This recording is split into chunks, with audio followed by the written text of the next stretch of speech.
Okay, good evening, everyone. Thank you for being patient. We're ready to call to order the joint meeting of the City Council, successor agency to the Redevelopment Agency, the Public Finance Authority, Public Utility Authority, the Housing Authority, Paris Joint Powers Authority, and the Paris Community Economic Development Corporation of the City of Paris. It's Tuesday, August 31st at 6:39 p.m.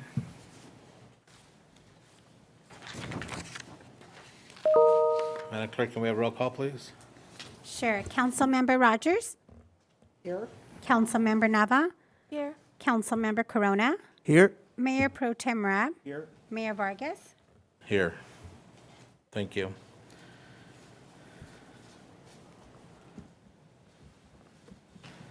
And for those of us who are still participating in Zoom, if you'd like to make a public comment on the Zoom screen, please click on the participants button on the bottom of your screen. A list of participants will appear on the right side of the screen. At the bottom of that list, please click on the gray raised hand button. This will signal to the host that you would like to provide public comment, and you will be added to the list. If you are using Zoom on your smartphone, tap on the screen. A new screen will pop up with the list of participants. Look for the raised hand button on the screen. And for those who are calling in on the phone line, if you hit *9 on your keypad, that'll signal that you would like to make a comment. *9 a second time will remove you from that list. Item 3 is our invocation, which will be led by Abdallah Jadallah. He's the director of the Paris Islamic Center. If you'd stand and join us for that, and then we'll remain standing up for item 4, which is our Pledge of Allegiance, which will be led by Councilwoman Rogers.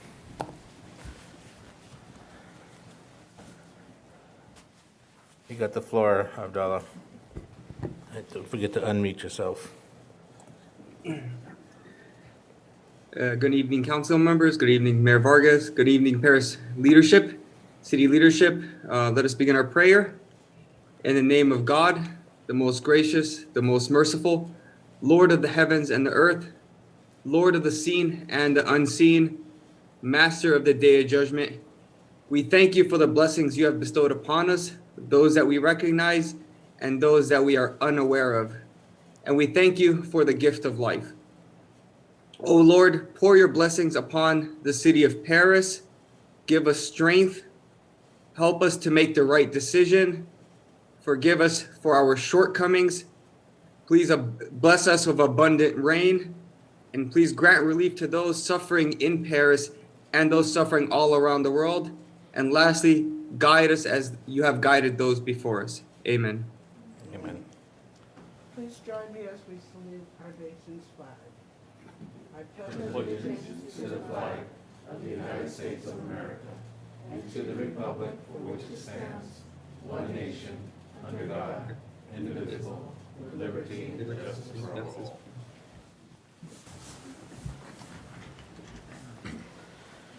Thank you, Director Jadallah. Pleasure to have you here. And please feel free to leave whenever you're ready. Thank you. Okay, item 5 is a report on closed session. Mr. Dunn? Thank you, Mayor, members of the council. I won't discuss each one of them. There's 5 items listed on the agenda, and on all of them, the council was updated and gave direction, but there was no reportable action taken tonight. Thank you. Item 6 is our presentations and announcements. We did have one set, 6A, which we are going to move that for a later date. Item 7 is our Youth Advisory Committee communications. They have no report this evening. Item 8 is our public comment. This is the time when any member of the public may bring a matter to the attention to the mayor and the city council that is within the jurisdiction of the city council. And this is for any item that's not listed on our agenda specifically. And you will be held to 3 minutes. Madam Clerk, is there any members of the public that wish to speak? Yes. Tom Parker? You're on the track map? Okay. We'll put you down for that.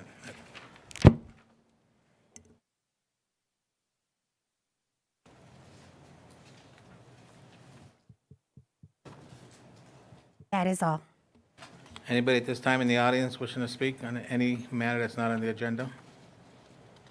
IT, anybody on Zoom? No, sir. Phone calls?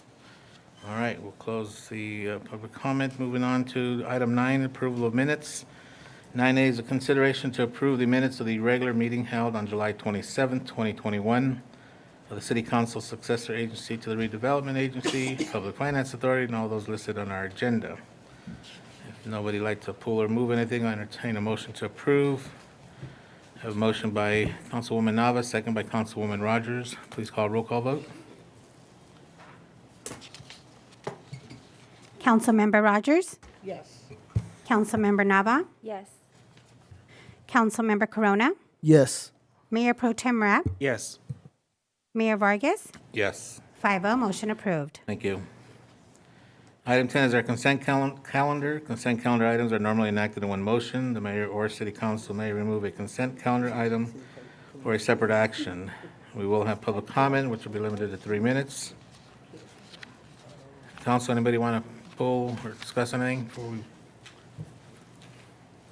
don't see anybody in the queue, so Madam Clerk, do we have any requests to speak on this matter? No, sir. IT? No, sir. Very good. Okay, I'll entertain a motion to approve the calendar, consent calendar. Have a motion by Mayor Pro Tem Rabb, second by Councilman Corona. Please call roll call vote.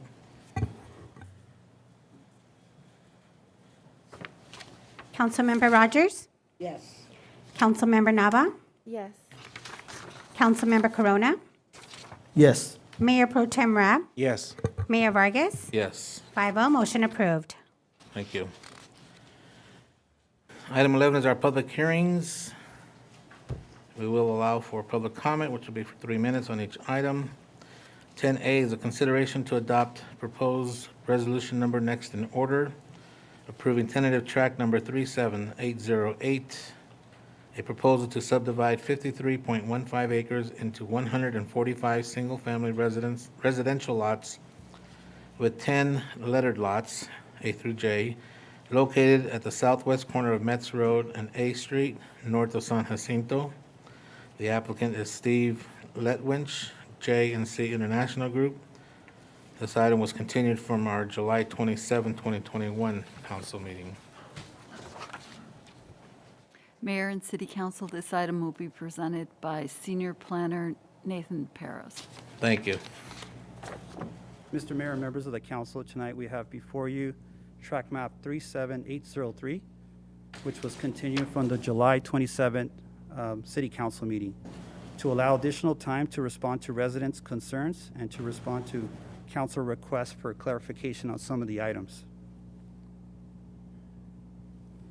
Just a quick summary, background information about the project. The project's located at the southwest corner of Metz Road and A Street, located west of California Military Institute, also known as CMI, and the Highland Vistas Senior Community. The tract map proposes to subdivide 53 acres into 145 single-family lots and 10 letter lots. During the public hearing, there was actually two people that commented. The first person was Rene Eduardo, a resident of 419 Highland Vista Way. His property is actually located in the Blue Star in the exhibit. And also Lorna Holstrom from First Congregational at 100 North A Street, which is shown on the red box. At the day of the public hearing, the city clerk received a handwritten letter of opposition from Mr. Rene Eduardo. However, the letter didn't really state the reason why he opposed the project. After the meeting, Paris staff reached out to Mr. Eduardo twice, and he informed staff that he opposed the project because of traffic issues. Also, staff was able to provide him an overview of the project and answer questions. Staff then pretty much informed him that the project proposes a little bit under 3 units per acre instead of the maximum 7 units per acre, and also that a traffic study was prepared which required signalized improvements as shown in the red dots in the exhibit along Nuevo and A Street, Metz and A Street, and San Jacinto and A Street, which will mitigate traffic impacts. Ultimately, he still opposes the project because he wants to keep Paris as a small and tranquil town. We also have public comment from Ms. Lorna Holstrom. Also during the public hearing, Ms. Lorna Holstrom stated for the record, after a heavy rain event, existing springs flow from the project site into the church property, and the project would intensify the situation. However, the developer has designed the tract to redirect water flows through a V-ditch north to a basin, as shown on the slide in the green area. Staff also reached out to Ms. Holstrom, and she stated that she will not stand in the way of development. Also, the City Council requested clarification of the traffic study concerning Harville and A Street, which is shown as the blue dot on the exhibit. And yes, the traffic study was actually prepared before Harville and A Street signal was installed. Also, engineering conditions do not reflect the traffic report's recommendation for a signal at Harville and A Street, since it's already installed and it's in the county of Riverside. Also, there was a need to clarify pedestrian connectivity from the project site to the Highland Vista neighborhood to CMI. During the original design process, the applicant considered pedestrian connectivity through the Highland Vista senior community, but it was not practical for the following reasons. First, because there's a steep topography, rock outcroppings, private property along the majority of the eastern boundary of the tract, specifically along Lot D. However, there was an area for potential for connection along Lot 18, as shown on the red star. However, it does not significantly reduce the walking distance to CMI school. In addition, there's no possible pedestrian connection since there's a proposed V-ditch proposed along the properties that front the Highland Vista community that has a V-channel that redirects water flows away from the church all the way up to the basin, as shown in the green area. Overall, the drainage improvements and existing final grade topography will not allow a pedestrian connection to the Highland Vista community to the east. So the last clarification entails A Street widening. The prepared traffic report did not warrant 4 lanes going southbound along the stretch of A Street from Metz Road all the way down to San Jacinto Avenue. The only section of A Street that's required to be widened is along the project's street frontage as depicted in the slide. Also, the project will provide improvements which include installation of signals at A and Metz, A and San Jacinto, and also A and Nuevo Road.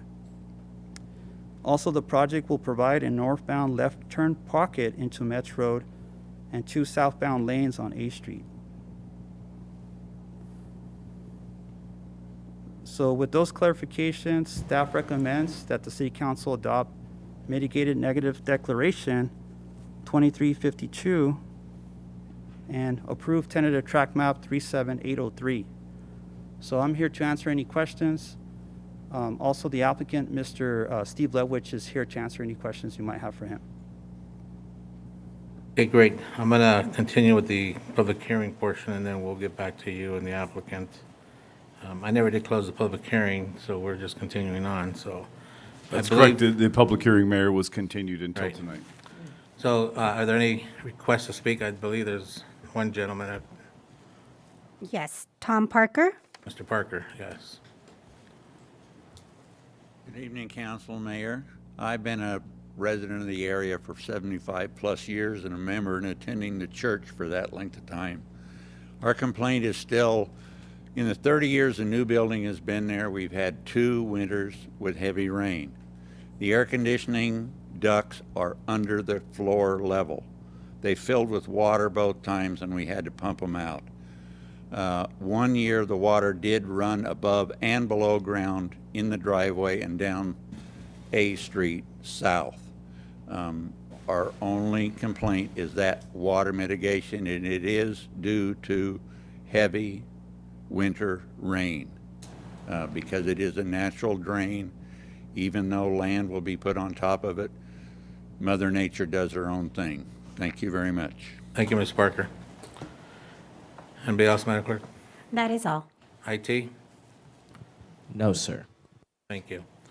Okay, we will close the public hearing and open up for any comments from the council. Questions before we call for the motion? I don't see anybody in the queue. Oh, you're switching back, sorry.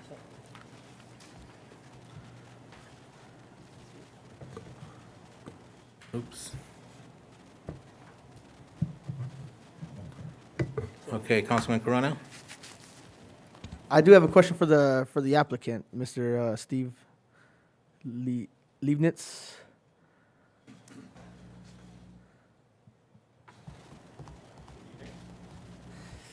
Hello. So I spoke to you on the phone, and you were able to answer a lot of questions. But just for confirmation, the one concern that did kind of keep on coming occasionally was with the water issue on the south side. And you're saying that you guys are going to take care of that? Correct. Okay. Yeah, we did all the studies that we can do at this point, and if we come across a situation during the development phase or after that, if we have to do anything to correct the flow of water, then we will do that as an accommodating neighbor. There's also, just for the point of record, we also don't have any houses being built directly behind the church, so it gives us the liberty to do what we need to do if in fact a situation arises. But based on our studies, I understand what Mr. Parker is saying, but we weren't able to identify in our studies what he's concerned about. So the best we can offer is if that occurs, that we will take care of it. Okay, thank you. Okay. And for another comment, I was invited by Mr. Parker to go see the area that he was concerned about, and I am aware of it, and I know our staff was kind of took a look at it too to see if any concerns, but I did speak to the residents in the area. The vast majority were indifferent about the project. It really didn't affect them one way or the other. Some people were actually excited about it because it was going to kind of help enclose their neighborhood from the outside, from other issues that might kind of happen with trespassers or even coyotes and stuff like that. So some of them were happy about it. At the same time too, I did speak to a very few of the residents in the area that were not in favor of it, and the majority of their reasons was for the same reasons as the gentleman gave a comment about, is that they're going to lose their view. So I am ready to move forward with it. Thank you. I don't see anybody else in the queue. I did have. I just put in. It's not showing up. Mayor Pro Tem.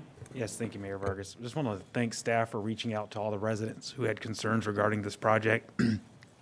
And my initial concern, one of my main concerns, was dealing with the increased traffic in the area. And I'd like to thank staff for also moving forward. Item D on the consent calendar was to move forward with the contract agreement to start doing the environmental engineering for extending San Jacinto. So that's assuaged some of my concerns regarding traffic.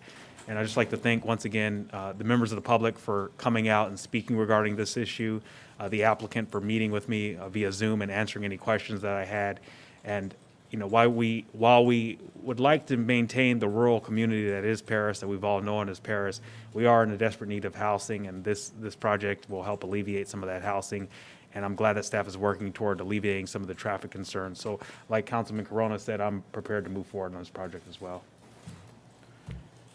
Anybody else? Okay.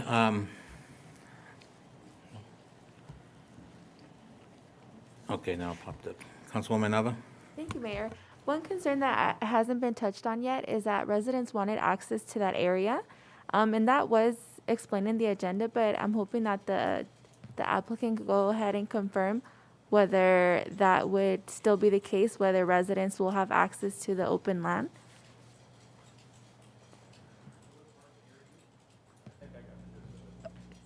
my question, I could go ahead and repeat it. It's basically if the residents nearby will have access to that open land that they were hoping they would. Yeah, well, as we addressed it, and it's actually in. Dave, can you pull the microphone up too? Yeah, as we addressed it last meeting, and again, it's actually noted in the conditions of approval that we will work with those particular residents, and in particular it was Diane and Peter Clark, I believe.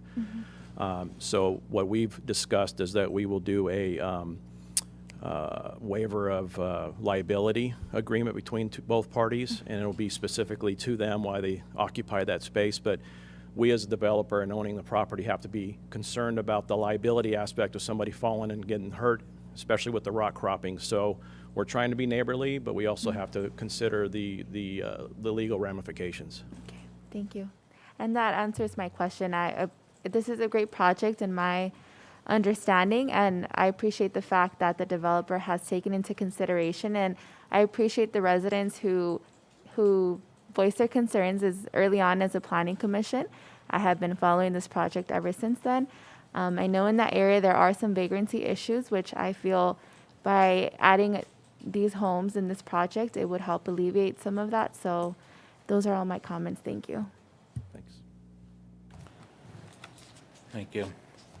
Nathan, can you come back up to the podium? A couple of questions, probably you and engineering, but, so I haven't been opposed to this project, but I do have some concerns, and I did meet with residents in the group that I met with. I didn't have anybody against it with the exception of just fixing certain things, and I'm a little bit concerned. I'm not a traffic engineer, but, so there's 4 lanes, there's widening now, I think in front of the high school, there's 4 lanes in front of CMI. At a certain point on A Street, there are 4 lanes. There are, there's a median and then 2 lanes, 1 lane going in each direction. It's wide enough, though, for 4 So there's an area, lanes and a and let me median. redirect that or rephrase that. There's an area that can be widened. It's wide enough already. The curb-to-curb width is wide enough to fit The curb 2 to lanes curb. in each direction and a median. So there is a certain section, and I believe that's along the school. So that, in other words, that street was probably built to its ultimate, so to allow for 4 lanes. Correct. Now, the report is saying that the developer is only responsible by the basin area, That's correct. which would probably pretty much connect that widening to the existing widening that's now. So I get that, but what about the rest of A Street is what bothers me, and 145 homes. Now, I'm going really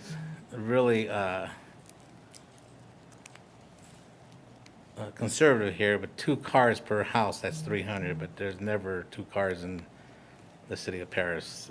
We have generally 4 to 5 to 6 cars, depending on how many children you have. So it's going to be a lot of cars, in other words, and I don't think it takes a rocket scientist to figure that one out. And so I'm just stipulating that I'm supporting the project, but we really need to focus on fixing A Street too. I don't know how soon this, Steve, you plan on building this. I understand tomorrow you're going to start, but no. Anyway, that needs, in my opinion, needs to be, whether it's CIPs, grants, whatever, we need to work on A Street.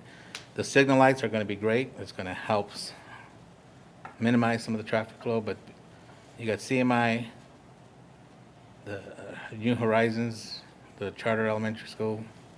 You have the district headquarters there, I mean, and then all these homes, and then the folks that live there already in Highland Vista, so. And the other thing, no, that was it. Okay. Come on up, Steve. Hold on till we get up here. There's not 4 lanes anywhere in that part. There's north and south lane with a center median. So if we're going to extend anything, it'll be the same as that. It'll be a center median with the north and south lane. So I don't think we have the width for 4 lanes. The answer is yes. Once you construct to its ultimate width, curb-to-curb width, there'll be enough room for 2 lanes in each direction and the median. Oh, really? Yeah. Yeah. If you notice the, There is a center median though now. yes. Okay. Yeah, I'm not certain that that's part of your project, but it's going to the ultimate width, which would allow us to do 4 lanes if we wanted to down the road.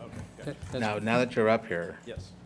I know I was joking about you starting tomorrow, but if this gets approved in a couple of minutes here, We are going to get very active after submitting our final engineering, and we hope to start grading as soon as possible. So Okay, great. Yes.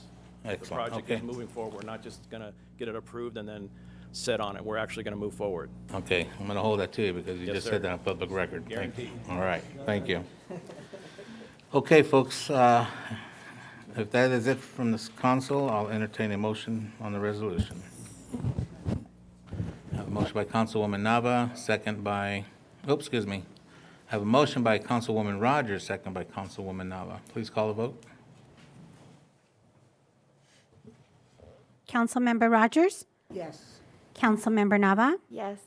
Councilmember Corona? Yes. Mayor Pro Tem Rapp? Yes. Mayor Vargas? Yes, 5-0, motion approved. thank you. Okay, Steve, you can go home and start working on it. Okay, item B is consideration to adopt a first reading of proposed ordinance next in order, approving ordinance amendment 19-05147, amending Paris Municipal Code PMC, chapters 5.54, medical marijuana dispensary regulatory program, and 5.58 commercial marijuana operations regulatory program to allow cannabis lounges with on-site cannabis consumption at the existing cannabis dispensaries, and adopt the resolution number next in order establishing a cannabis lounge application permit fee. The applicant is Stan, I don't remember how to say your last names, Jakubowicz, Higher Point Cannabis, formerly Holistic Incorporated. And this item will be introduced by Interim Director of Development Services, Candida Neal. Yes, and I will introduce Planning Manager Kenneth Fung, who will present the report. Thank you. Good You can take evening. your mask off, Mr. Fung. Thank you, Mayor. I won't attempt to repeat the applicant's name too, so. Good evening, Mayor and members of the City Council. Just for background, in June of 2019, the applicant Holistic Inc., a dispensary operator in Paris, submitted an ordinance amendment to allow on-site consumption, also known as a cannabis lounge, as an existing dispensary. Just for a note, Holistic Inc. is no longer in operation. They sold the operation to Higher Point Dispensary, and that operation started in December of 2020. But Stan still represents the new ownership. In response to the applicant's request, a special meeting of the council and the planning commission was conducted in December of 2019. During that meeting, there was general consensus, at least majority consensus, to proceed with the cannabis lounge ordinance. After that meeting, to learn more about how Cannabis Lounge operated, a group of staff visited Palm Springs to explore how Cannabis Lounge operated. This business that staff visited operates very similar to a cigar lounge. And here are the pictures of the facilities that staff visited. One is called a vault. As you can see in the picture, there is kind of like a vault with kind of the spinning wheel. That site is approximately, I would guess, about 1,500 square feet. It's just trying to create an atmosphere where people are comfortable sitting down in lounge chair to talk and chat. There's option to buy edible goods. The one to the bottom left, that's another cannabis lounge, and that's approximately about 500 square feet. They all have the very similar feel and experience in terms of just sitting down in a relaxed atmosphere where you can consume cannabis. As staff prepared the ordinance, staff did a survey of most of the cities in Riverside County. This is the table. All the cities identified in yellow just allow dispensaries, which is about 9 cities in Riverside County. Cities that allow cannabis lounge and dispensaries are highlighted in green, and those are 4 cities, and of course, City of Paris is considering that ordinance. In drafting this ordinance, staff kind of reviewed the guidelines from the cities that do allow these type of uses. So general rule is that they have to be 21 or older, which is a state requirement. They do allow sale of edible cannabis goods such as brownies, gummy bears, and chewing gums, just to give you an idea of things that they're selling in the facility. And just of note, in a cannabis lounge, the state does not allow alcohol sales.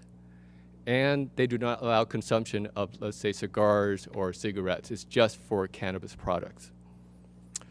The general rule is that they need to be in good standing with the city, and that they need to be up to standard with local permits, and that they pay their taxes to the current rate. In addition, there's a general requirement for required odor control or ventilation. The general rule is that there is a physical separation between the dispensary and the lounge. And one of the reasons for that is because in a dispensary, if there's an adult application, someone 21 or younger can go. So typically they have a door that separates, as you saw in that exhibit with that little vault door. And so that's a general requirement, or they can have a separate door outside of the dispensary into the facility. In addition, how most of these lounge works is that they typically have an adult or medical, and they just are adding on a lounge, which is how we structured the ordinance. In addition, staff, in consultation with the applicant, they wanted a minimum of 500 square feet, which we think is a good idea because that's a typical size for a cigar lounge. So you were asking the cannabis dispensary to kind of upgrade the facility, provide a nicer facility.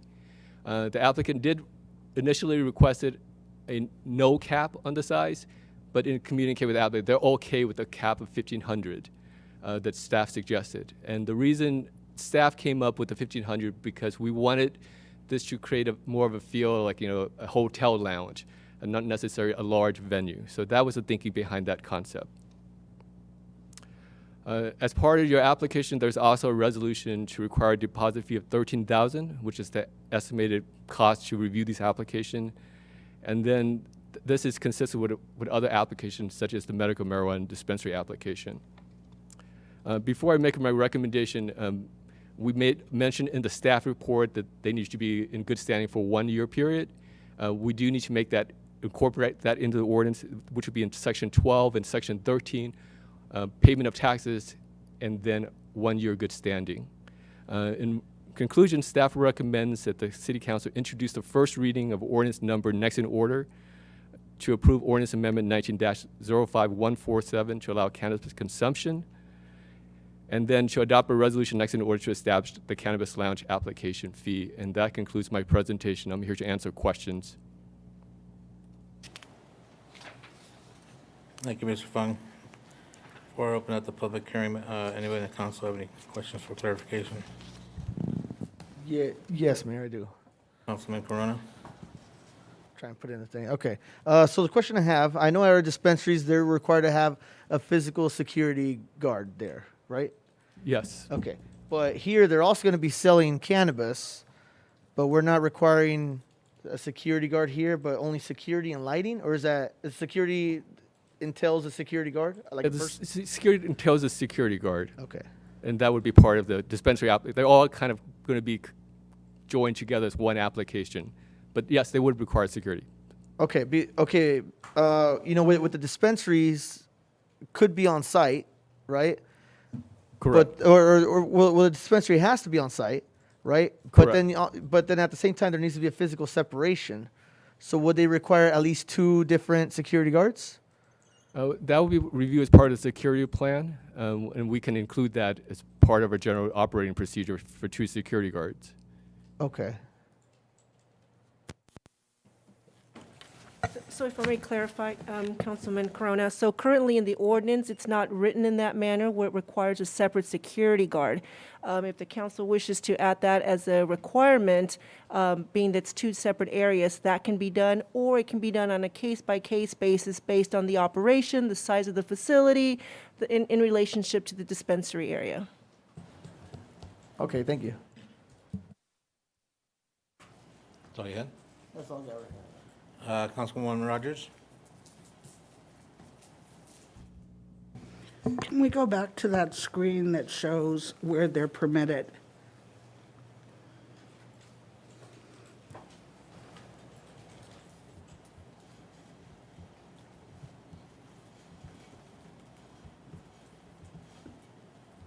So the only places that they're at this particular time is out in the desert, Cathedral City, Coachella, Desert Hot Springs, and Palm Springs. Correct. None in our local vicinity whatsoever. No, that's correct. Okay. Thank you. Anybody else?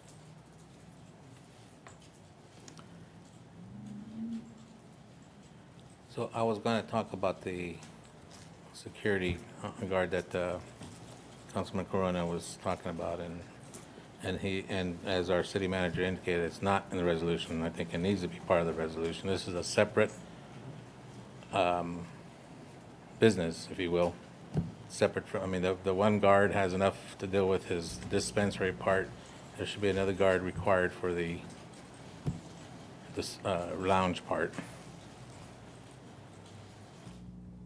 That's all I have.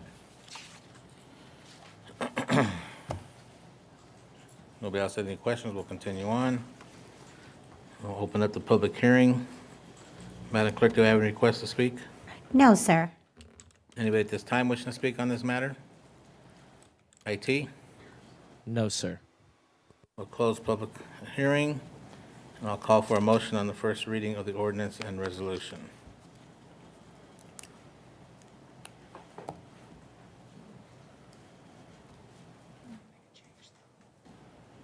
You want to make a quick comment? Yes, go ahead. Just a quick comment. What are the hours of operation? That wasn't listed on the reading, so just wanted to clarify. Yes, it follows the dispensary guidelines, which is 6 a.m. to 10 p.m. Okay. There were other lounges that were open until 2 a.m. in West Hollywood, I believe was one. Yeah, some cities do allow that, but the applicant wants to follow the general ordinance, which is dispensary, which is 6 a.m. to 10 p.m. 6 a.m. to 10 p.m. Are we going to? Supporting to extend the hours? No. I don't know if the applicant or my question is, so since 6 a.m. the lounge will be open? In theory, they could. You They can ask could. the applicant if they intend to open later, but Okay. Okay, so my next questions, I believe then would be for the applicant then regarding hours of operation. If you have more questions, now is the time, because otherwise I call for the motion. You want the Is- applicant? Yeah. Can the applicant please come to the podium? He brought his bodyguard with him. Hi, guys. Joshua Nagar, representing the applicant, here with Stan Jakubowicz. Stan Jakubowicz, how you doing, Council, Mayor? Good. My understanding is the intent is the lounge is through the Type 10 license. So the Type 10 license is the retail license. So it's part of the premises at the state level. It's part of the same security plan. So the state looks at it as one activity. And why do I say that? I think the employees, the management, the security, it all kind of shows up at 6 a.m. when it opens, and then they leave at 10 p.m. Correct. So we're just going with what the state is indicating. It would simply be available to the patrons, from opening till closing. Got it, okay. Especially with Paris being, 24-hour town, the warehouses and such. 6 a.m. could be 10 p.m. for somebody getting off their shift. Okay. May I ask a follow-up question? Yes, please. So we've had conversations in the past and we've compared it to a bar and alcohol consumption, right? My question is, if you designate somebody to be the driver, would secondhand smoke contact affect or impair the driving of that designated driver? I would honestly have to say no. Not to I my... don't think you're qualified to answer that. Yeah, I'm You're really not qualified to answer you're that, right. but in my Okay. experience, no. All right. You got an attorney there next to you. I don't think he'd want you to stipulate. I'll an leave it answer. at Go to a concert and get contact time. Okay. So then in that regards, what is the plan for safety reasons for your customers who have participated or engaged in the lounge? What is the protocol?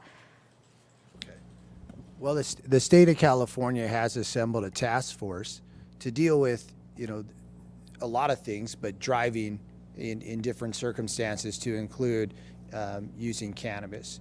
So we wrote in the amendment the deferment to the task force for the state of California. So they probably do more in relation to that than I could or Stan. So we would defer to the experts. They've done it. They've written protocols. And we wrote in the amendment that we hope staff or Director Fung's office could just follow the task force from the state. And I think broadly that's the plan. Okay. So at the store level, we also wrote in some protocols where we'd have on-site management at all times, number lodged with the city, additional security, and then treat it much like a bar in that you have cutoff points where you're no longer allowed to sell. You know, at bars, that's typically 45 minutes or half hour before they close. And then you have the ability or the education of staff on when someone shouldn't be served anymore. So those protocols will be much like a bar. And So you'll have a last call. yeah, last call. We'll have how to get transportation on site. So if you don't look like you should be driving, we'll have parking lot monitors as well to identify people that shouldn't be driving. So much like a bar and much the same protocols. Okay.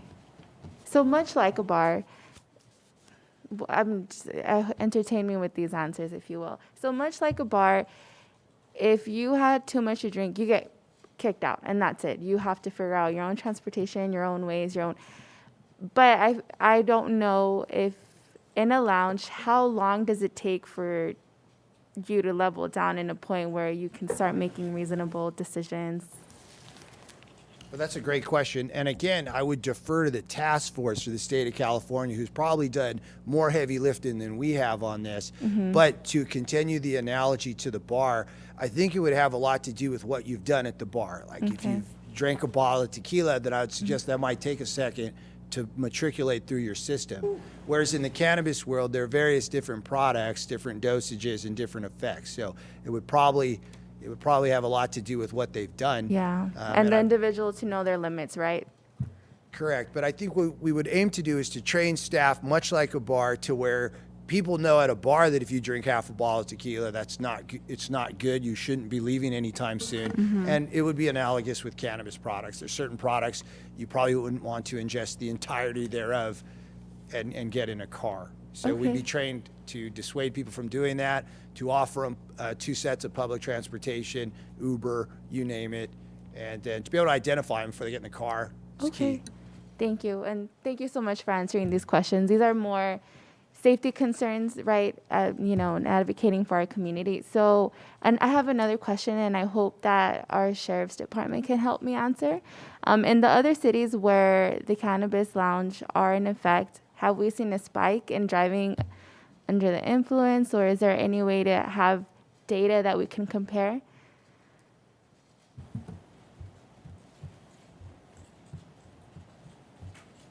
Good evening. So as far as if we've seen a spike, we don't have a lot of this on the West End. So I would have to reach out to them to get any kind of information they might have. With anything, if you do add something to the community, it's reasonable to assume you may see a spike, but I can't say for sure. Also, when we do arrest somebody for DUI or being impaired, a lot of times we don't know where they consumed it, so it's maybe hard to get that information. Because you can smoke marijuana at home, you can drink at home, you can go to a bar. A lot of times we don't ask that, or we don't have it, or they just don't tell us, and we don't stat that kind of information. So it may be hard to get those statistics. Causation doesn't always imply correlation, right? Right, exactly. Okay. Those are all the questions I have. Thank you. All right, thank you. Mayor, I do have a question. Councilman Corona? For the applicant, seeing how you're the first and I think right now the only applicant for a lounge, with the lounge that you're anticipating to build, I know you haven't submitted plans, but are we expecting something of quality here, or? Yeah, actually extreme quality. That's we're looking to raise the bar, raise the standards as far as dispensaries go. When you go in, it's going to be a high class joint. So it's gonna be better than anything we've seen. 100%. 100%. It'll be better than our staff's seen in better than they've Palm seen. Springs. More than you've seen before. Okay. Especially like odor concerns, the air transfer, it's going to be, the room's going to be cleared per second, not per hour. The air transfer, the air cleaning, it's going to be immaculate. Okay. Thank you. You know this is all being recorded, Stan. Thank you, sir. Okay. Anybody else? Okay, we're back to the motion. I'm looking for a motion on this. Thank you, Council. First reading of the ordinance. Have a motion by Mayor Pro Tem Rab. I do want to second it, but to make sure that we have 2 security guards in there. Is that already? Well, not 2, would be A security guard for each right, location. Right. Okay. There's already a resolution on the dispensary. Yes. You're just asking for another. Asking that the lounge This needs to have a resolution security has guard security present. guard. Yes. I gotta ask Mayor Pro Tem Rab, are you good with that? You motioned it. Yes, I'll amend my motion If I may, Mayor? I'll second it. If I may, I'm sorry to interrupt you. One of the other items Planning Manager Fung had asked was to include that the 1 year good standing be included in the ordinance as well. 1 year good standing of business going on. Right, before Activity. opening a lounge. Very good.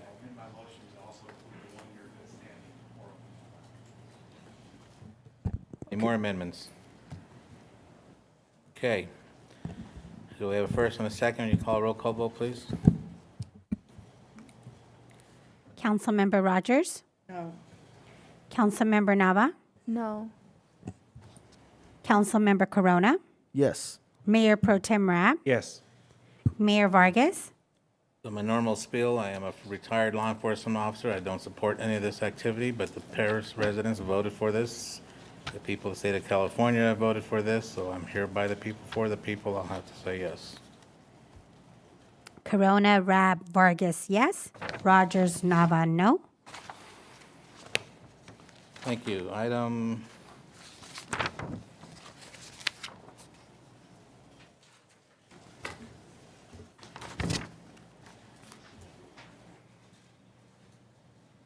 11C.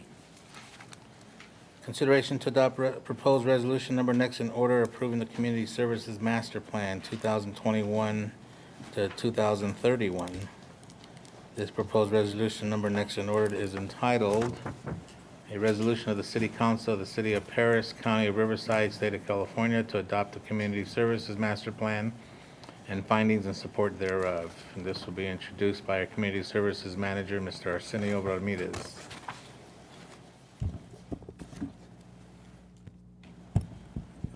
Good evening, Mayor, members of the council. Before you today, we have our Community Services Master Plan. In February 2020, the City of Paris began updating its Community Services Master Plan to obtain community support directions for developing a diverse and integrated parks and recreation system. This plan will create a vision for sustainable, interconnected system of parks, recreation facilities, open space, and trails that responds to the community needs. This Community Services Master Plan is an update to the 2005 Master Plan adopted when the population of Paris was approximately 41,000. The City of Paris has retained Greenplay LLC, a nationally known parks and recreation management consulting firm, to oversee the plan. Together with Greenplay, city staff conducted extensive community outreach for input for this master plan. This evening, to conduct the presentation, we have Jeff Milkis and Dan Cedar from Greenplay. After the presentation, staff will be ready to answer any questions you may have. Now I'll hand it over to Jeff Milkis. Thank you.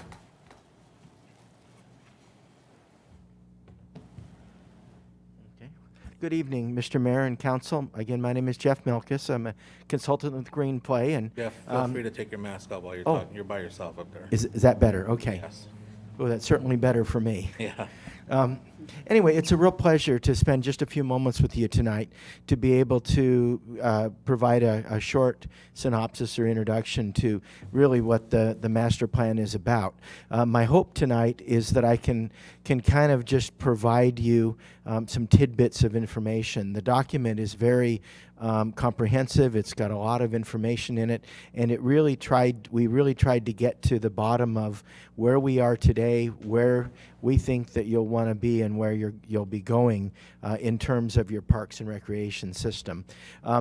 The master plan was really driven, the process was driven by the fact that your population, as Arsenio had said, is almost more than doubled since the last time a master plan was created.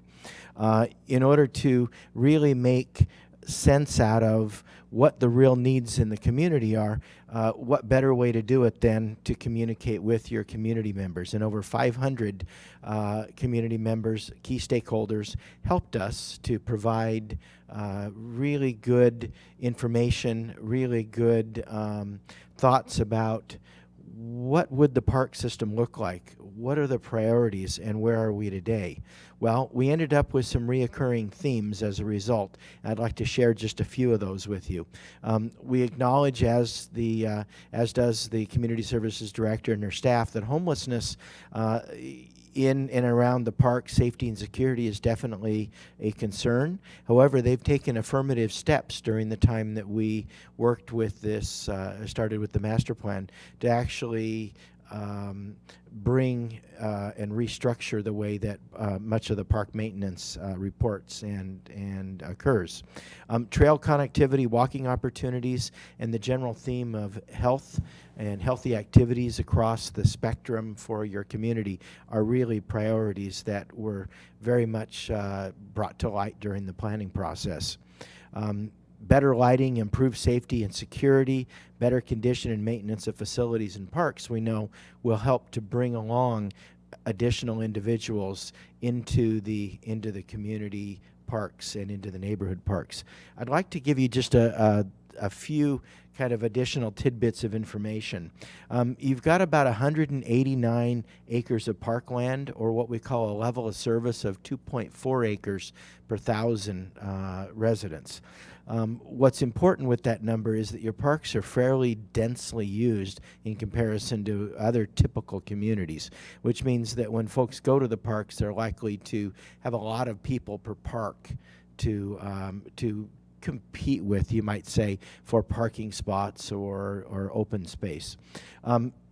I would just remind you that your comp plan calls for an LOS of 5 acres per 1,000, which means that you've got a deficit over time of about 2.6 acres. 5 acres per 1,000 residents? Yes. Yes. And what this means, though, and the reason I would bring it forward to you is really two things. That as you build out your system, you'll need to be, or we would recommend that you keep in mind that maintenance cost for parkland is fairly expensive, and it could be in the millions as you gain the additional park space. The other is that your staffing in comparison to typical agencies is fairly low, and so I wanted to make sure that if there are some things that you leave tonight with, even though you've read and you have the master plan, that you understand that a typical agency would have somewhere around 9 full-time equivalent per 1,000 population, and you've got about 6.5. They are an energetic, creative group of people who certainly can define doing much with less. We'd like to very briefly just tell you that when we started the process, we didn't really have the kind of geotechnical data that we needed to create maps the city didn't have. Well, we have done that now, and we have some really good mapping that we provided. To let you know, when we went into each of the parks, we looked kind of under the hood at the components and what we call the comfort features and what we call our grasp analysis.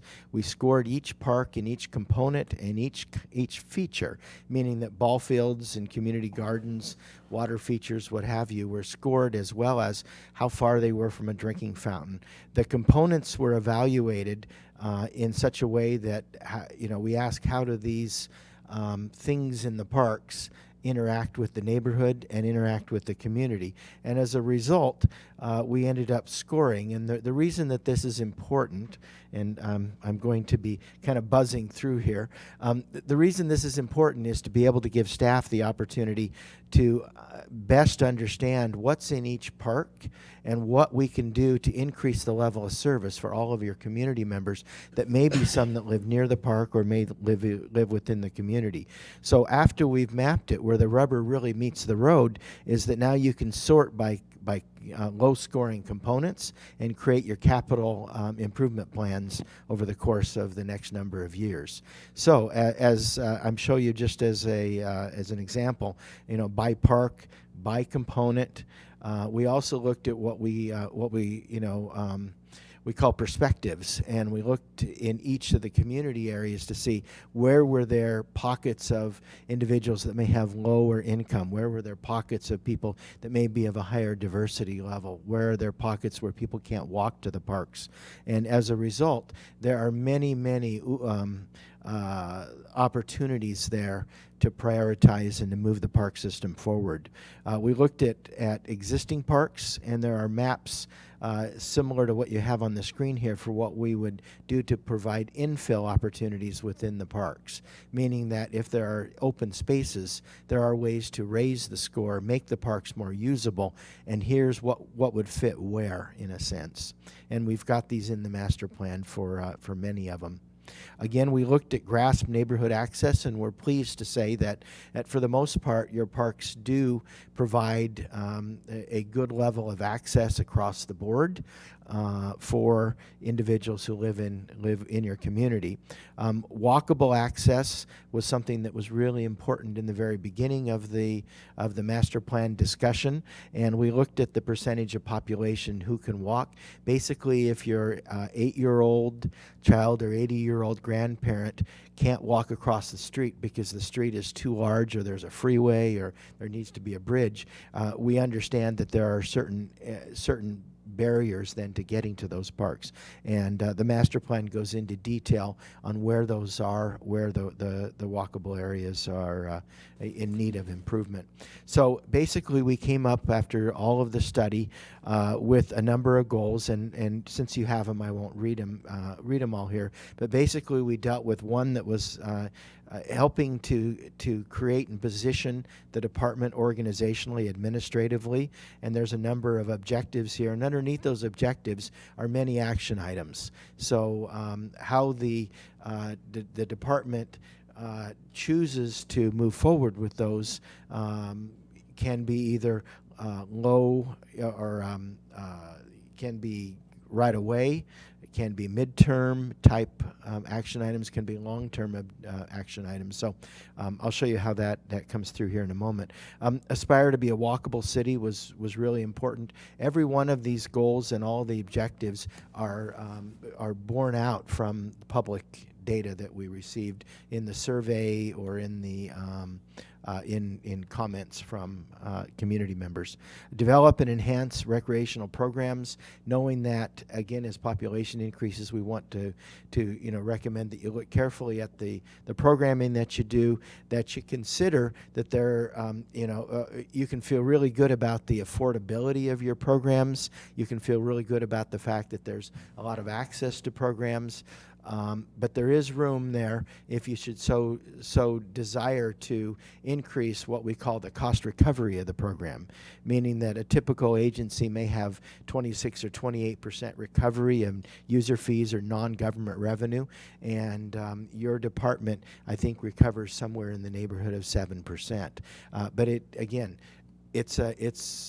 it's a balancing act. How much access do you want to make sure that the most folks in need in your community have the easiest and more inexpensive access? And I think it's commendable where you're at for those programs. Enhance and expand quality park experience. One thing that I would leave you with is overall, in terms of facilities, major capital investments. The community spoke out loud and in unison about a new aquatic facility, and you'll see that in the master plan. So again, as I had said, in addition to all those objectives, you'll see that there are a number of action items that include capital budget estimates, operating budget estimates, and the time frame where we would recommend. All of these have been have been coordinated with the community services team to ask the question: are these feasible? Are they reasonable? Is there anything that maybe shouldn't be included in the plan? So the last thing I would say is, over this last year and a half, it's been an absolute pleasure working with your team. I work with quite a number of parks and recreation teams across the country, and I can tell you that the enthusiasm, the creativity, the wanting to, the desire to be really the best is really founded within your team, and I'm really pleased to have the opportunity. So with that said, Dan and I can be available now for questions if you have, or you've got the plan. That's great. Did you bring a blank check with you, Jeff? Yes. Good. I appreciate being honest about that. Okay, council, any questions, quick questions, so we can open up the public hearing, and then we'll get back to more questions. I don't see anybody in the queue yet. You did an awesome job on your presentation. Let me just ask something real quick for clarification. How many acres do we have now, did we say? Roughly 190 acres of developed park space. So if my numbers are right, we're off by 200 acres. 200 acres. You said 5 acres per 1,000 residents. We have 80,000 residents. That means we need 400 acres. Yeah, Yes, it comes to 2.6 acres per 1,000. Yeah, it's a big number. Okay. In a sense, it's a doubling of your. Here at that, we're doing so well with 28 parks. So. Well, we're in line. We're doing good. Well, anyway. Again, Mr. Mayor, it's the standard that was published or that you adopted in your comp plan. Right. There's no right or wrong answer. It depends on how much park space you'd like to dedicate for your community. Well, and I appreciate how you're pointing out that some of our parks that is exactly right. We have so much space and we're not doing anything with it, so we can definitely improve. Okay, I'd like to open up if no one has any more quick questions, I'm going to open the public hearing first, and then we'll come back. Madam Clerk, do we have any requests to speak? No, sir. Anybody at this time wishing to speak on this specific item? Come on up, young lady. Don't be bashful. I don't know. I think so.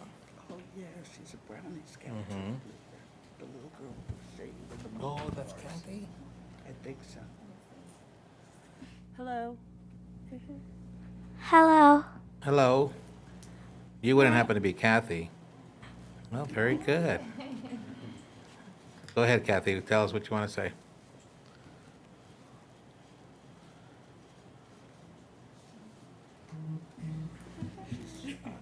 Go ahead, Mom. You can translate for her.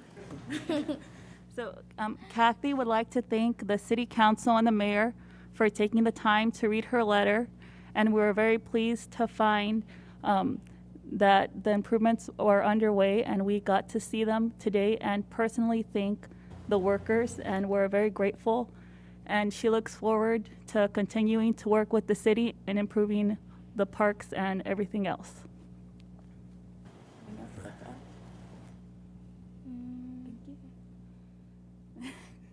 And is she a brownie, or what is she? Yes. Yes. What brownie troop are you with, Kathy? 1438. And are you getting ready to sell cookies pretty soon? Okay, will you come knocking on the mayor's office door, okay? I want to applaud you for writing that letter to us. That means a lot when our community members reach out to the council and the mayor with their concerns. And Kathy, focus over here. I was very pleased with your comments and very amazed at your comments for such a young lady. How old are you? 8. 8.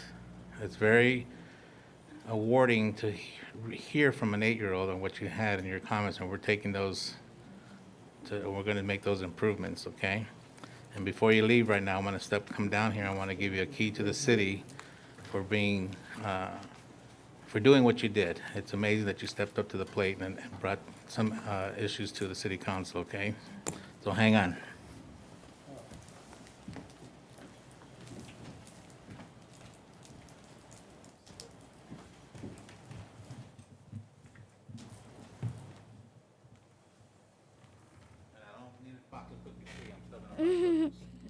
here's a key. Oh, you got a key already? And the letter is in one.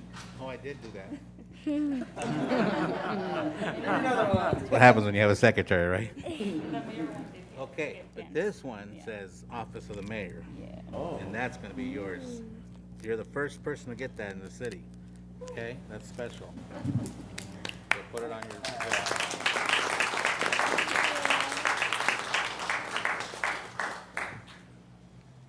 Oh, Mayor, I think they want you to take a picture. You gotta take a picture. You can't do that and not take a picture.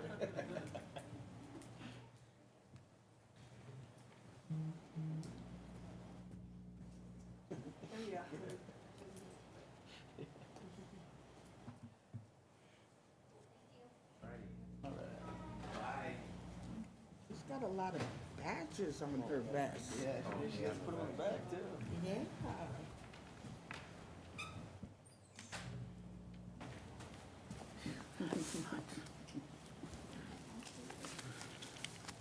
I wish we could have 20,000 more like that.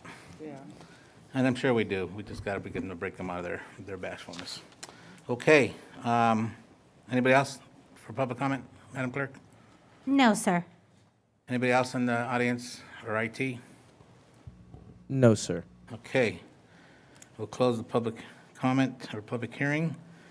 And before we do the motions, council, anybody have any questions or comments? Yes, for comments? Councilman Corona? I do want to start off by thanking Dan and Jeff for their very detailed analysis of our parks. I know we've made some amazing progress and improvements, but we still have so much work to do. Our staff is amazing, but we are definitely understaffed in providing services that our residents deserve.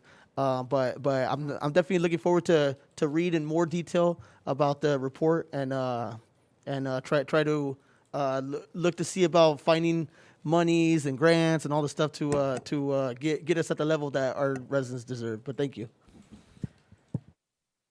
Anybody else? Okay, great job, you guys, staff. So, our entire city does awesome work, but right now we're talking about community service and parks. So kudos to this department. You guys do a lot of wonders for our community. And I did have an issue. We still need that link to see the master plan because we couldn't click on it on our agenda packet. So we need that link to be emailed to us so we can see the master plan. Right? No one else got to see it yet, right? We've been seeing. You guys see it. Yeah. We don't. Oh, us three over here. So Send you the link, Mayor, but if you didn't receive it, we'll resend it again. it's not, yeah, I missed it. I got a lot of emails. So but just resend if you will, please. Okay. Because I like to see that. It's great, good stuff. Okay, I'll entertain a motion for this resolution. A motion by Councilwoman Rogers, second by Mayor Pro Tem Rab. Please call the roll call vote.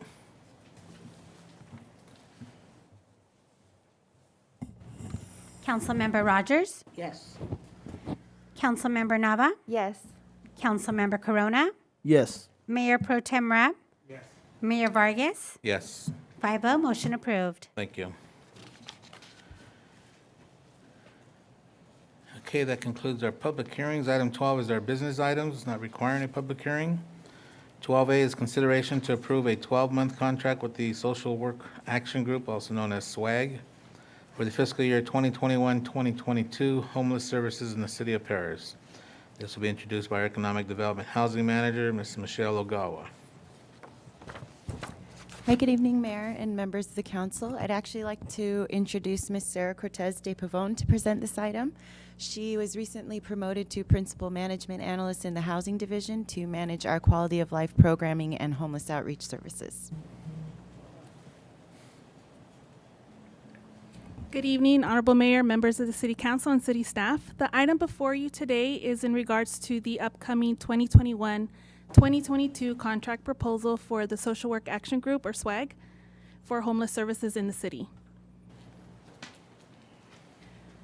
Before you shows a comparison between the last contract for 2020 and 2021, which was a 10-month contract, and what is being proposed for the upcoming fiscal year. Two key things to note is that the previous contract was for 10 months, and the current one is for the full 12 months. Also, there is a change in the previous contract was 10% part-time outreach coordinator, whereas the proposed contract shows a 50% part-time outreach coordinator.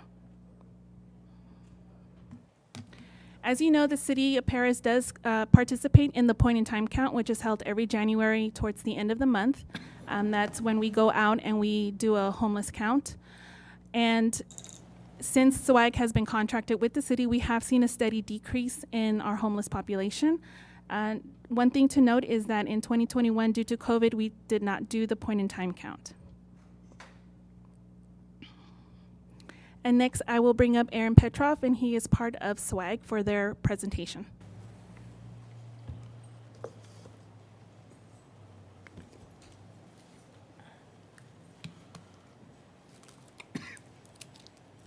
Thank you, Sarah and Michelle. And good evening, Mayor, City Council, City leadership. Definitely like to start with thanking you guys for giving us the opportunity to hear what we do, to hear about what we do, and to speak on what we do. I'd like to introduce my coworkers here, Robel, Craig, and Amber, part of the team here dedicated to the City of Paris.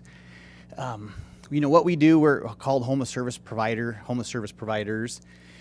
Homelessness is just an aspect of the individual's life that we're dealing with. We really could call this substance abuse services, mental health services, because that's what it's about. If it was just providing a home, that would be an easy fix, and California and the nation wouldn't be in the problem that it is. They're two very difficult subjects to deal with. You know, it's impairment of someone's mental ability to make sound decisions. Just a mental illness alone, a debilitating mental illness, but if you apply a substance abuse to it, that's just a layer of illogical thinking. You know, we watch people go down a rabbit hole of bad decisions, and all that to say, you know, we want to help people. This is a blessing. We're here to serve, and thank you guys for giving us the opportunity to do that, along with community services, economic and housing development, the Parks Department, code enforcement and law enforcement, the Sheriff's Department. They're with us in the field. I mean, they're in the field more than we are. They're in the field 24/7. We're in the field 40 hours a week, and we need that help. We aren't going out and talking to people who are asking for help. We target those that are saying, no, I'm good, even though we can see that they're not good. We can see that they're hurting themselves and overall providing a not good situation, an unsafe situation for the community, and therefore doing this together with the community and your departments is very necessary. What I wanted to highlight, as Sarah mentioned, we started in, well, I was looking over there, 2018 is when we started. Our teams, in collaboration with the city departments and law enforcement, we've been successful helping people. It's not an easy task. We're not here to toot our own horns by any means. But what we wanted to highlight this year, with this fiscal year, is a series of individuals that you can see, and I'm sure those people who live here and work here, these are people that you could have seen any day, you know, downtown, D Street, 4th Street. Every one of these individuals was here when we started July 1st in 2018, and these individuals here are what we call chronically homeless people who have been homeless for more than a year, and they have a disability, a debilitating disability, which includes mental illness and substance abuse. You know, and as we were helping the people in 2018, 2019, and early 2020, you know, these individuals were reluctant the entire time, you know, but we were building a rapport, building a relationship.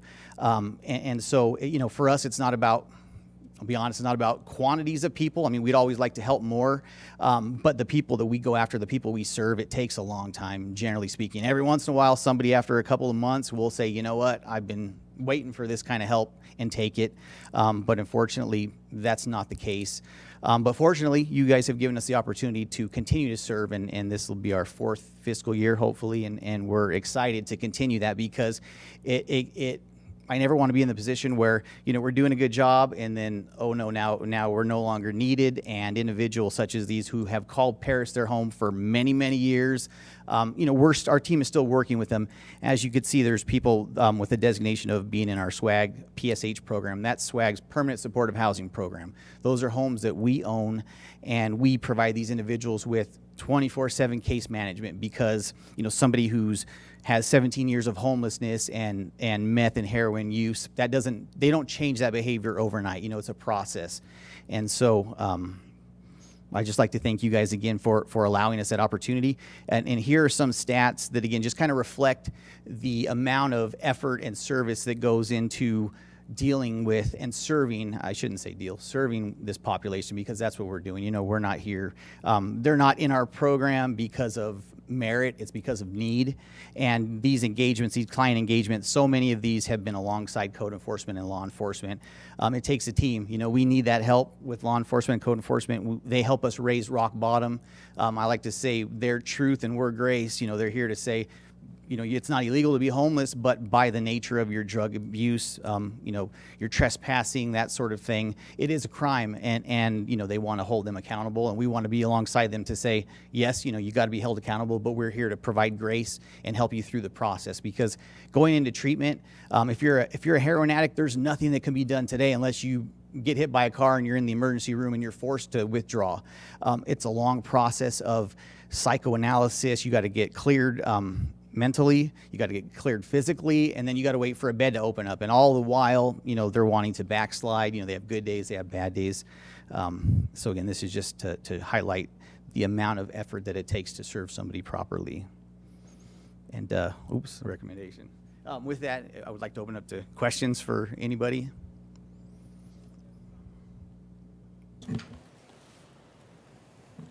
Are you done with the presentation?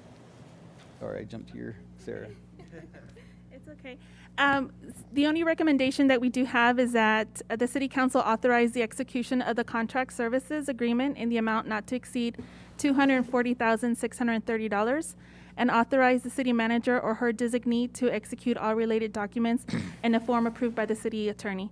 And that does conclude my presentation. Great. Thank you. Okay, Councilman Corona? Okay, I know we didn't do a point in time count because I do think that the mayor as well has done the last few point in time counts. I think Councilman Nava has done it as well. But to your estimate, how many homeless do you think we have in our city right now? That's a good question. So during this COVID situation, not just in the city, in all the cities we serve, so many of the clients that we serve got unemployment. They got small business loans. So what we see are, you know, they've been in hotels. So it's kind of hard to judge, you know, along with serving many individuals. You know, we're anticipating that once that runs out, I hear unemployment's going to run out this month or, you know, September. So, you know, I would want to give you an answer next month when we see who returns. What would you guys say?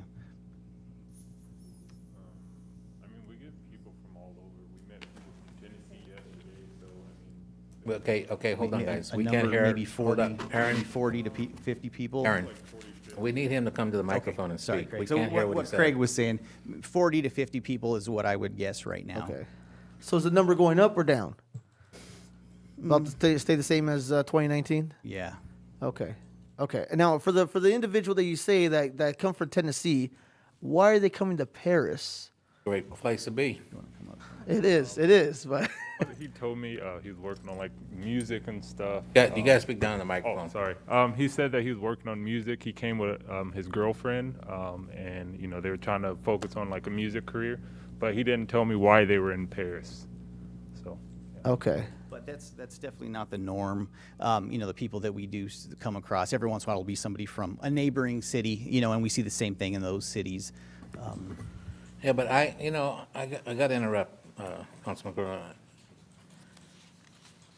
We have to take pride in that, in my personal opinion. They're coming here really because they know Paris cares about their homelessness, and they offer a lot of services and programs, such as swag. And these folks, you know, it's not like the old days where they're just out in the desert somewhere. They have phones, they have communication, and they're letting people know. In fact, you guys have sent people back home, and they come right back here again. So Paris has a lot to offer, obviously, in my personal opinion, and that's why they keep coming back here. And to me, that's a good sense. I mean, that, you know, they care about being here in Paris. So. Right. Now, I do agree to a certain extent, but I do have kind of an issue with that because I think Swag and the city of Paris and the residents here are willing to help out anybody that wants to help.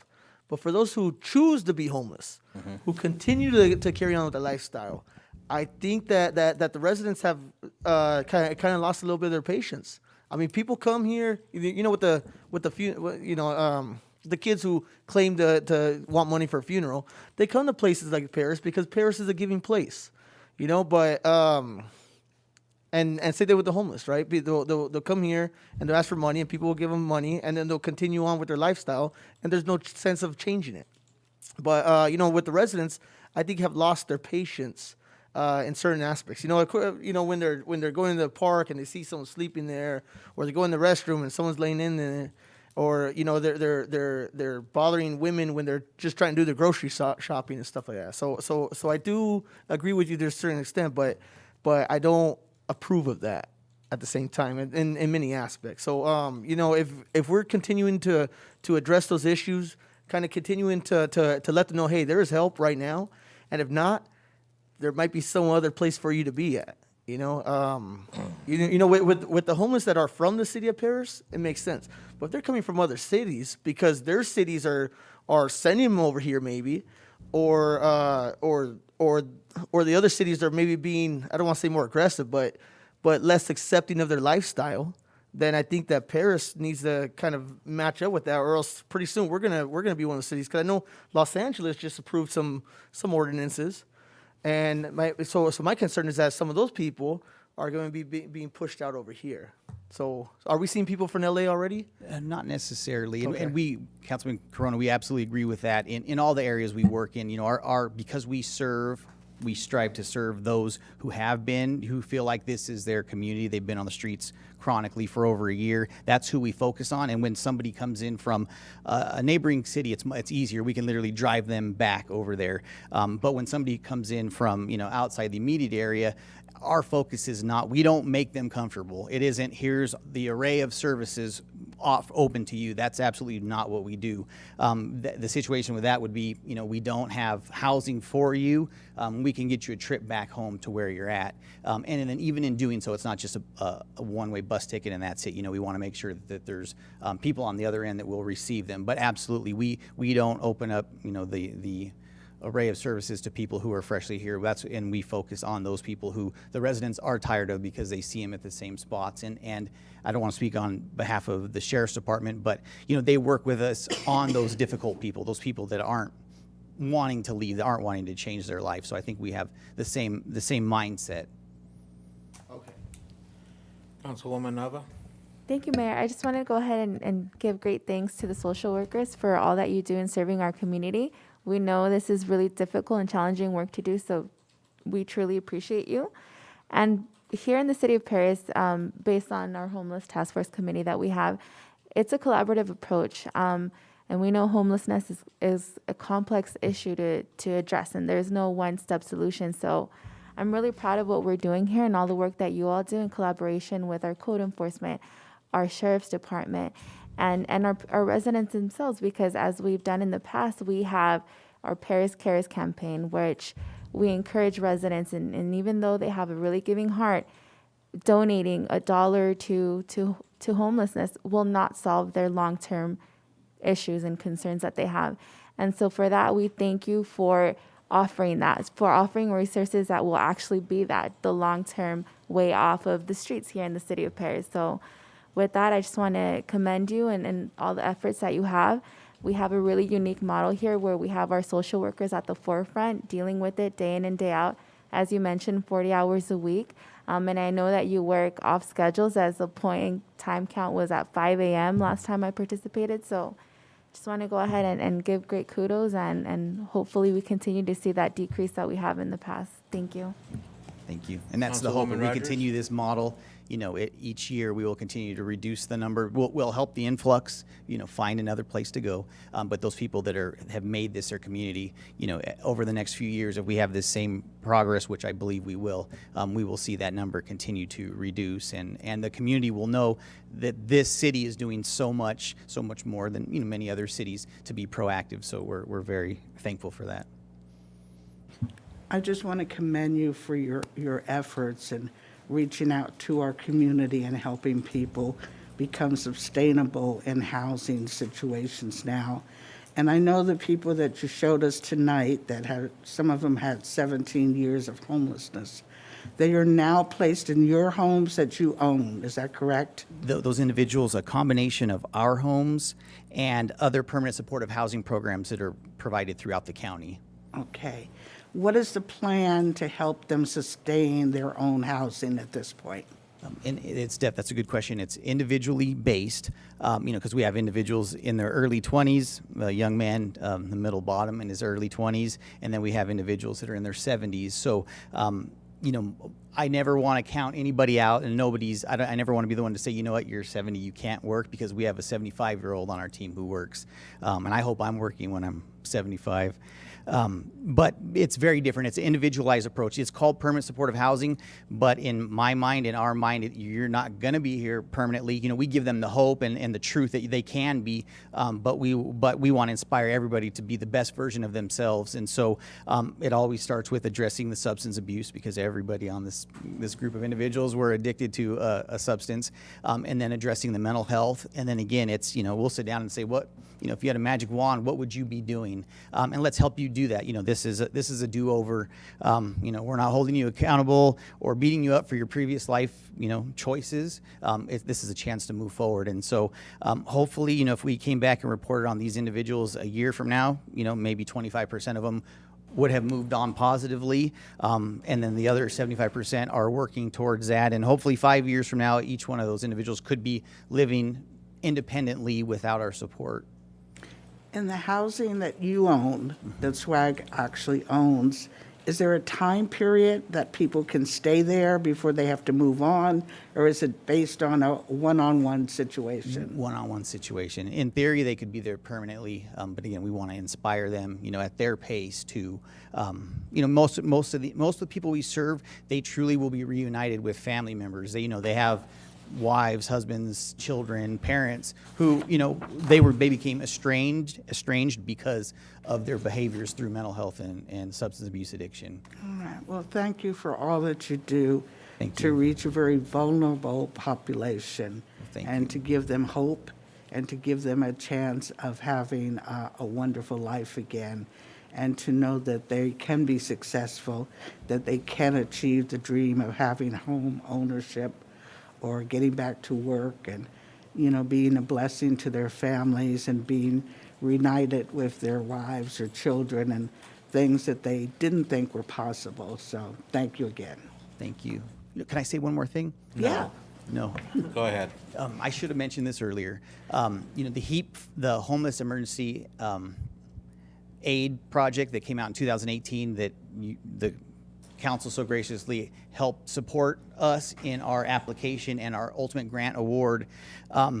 The state of California, because they're now putting billions towards homelessness, they hired the California State, Sacramento, to do a study on that first round of funding. And our project was one of 3 that was chosen as a model intervention. And to me, it's not a new idea. It's one-on-one personal connection and intervention with people. And so thank you for allowing us to initially make that application, and the county for helping award that, because, we want to spread the message of people are important, people are valuable, and, we don't change, God changes people, but, we want to help facilitate that. We never want to count anybody out. They're humans, they're broken humans and need our support. So thank you guys for That's great. that. Are they going to give you more money? Well, if we apply for it, I guess. So just real quick, so we can move on. You said during your presentation you don't want to toot your horns. Well, you need to toot your horns, because what you guys are doing for our community is awesome. And I will stress this, as I always do, and I agree, we're down to 50 people. That is nothing compared to a lot of other cities. We do not have a chronic issue of homelessness in Paris. And we offer many services, and it's beyond your control when they don't want help. It's beyond our police department's control when state legislators make all these rules and prohibit them from arresting or doing anything with them. But we partner with so many different agencies, with the county, with the mental health issues, and we're going to be pouring more money into our programs to help combat this problem with you and the police department. So kudos to you and your team. Thank you. Thank you. Okay, council, with that, I'll have to open up public comment. Madam Clerk, do we have any requests to speak? No, sir. Anybody in this time wishing to speak in the audience on this particular matter? IT? No, sir. Thank you. Okay, we'll close public comment, and I'll call for a motion to approve the agreement with Social Workers Action Group. I have a motion by Councilman Corona, second by Councilwoman Nava. Please call a roll call vote. Councilmember Rogers? Yes. Councilmember Nava? Yes. Councilmember Corona? Yes. Mayor Pro Tem Rab? Yes. Mayor Vargas? Yes. 5-0, motion approved. Thank you. 12B is presentation of SB 1383, city requirements. This was introduced by our Director of Public Works, Bryant Hill. Thank you, Honorable Mayor and Council. Alex Barakovich from CRNR will be sharing a presentation on Senate Bill 1383. He'll be giving an overview and the requirements for the city to comply with SB 1383. And if you have any questions during the presentation or after, Alex will be available to answer those. Thank you.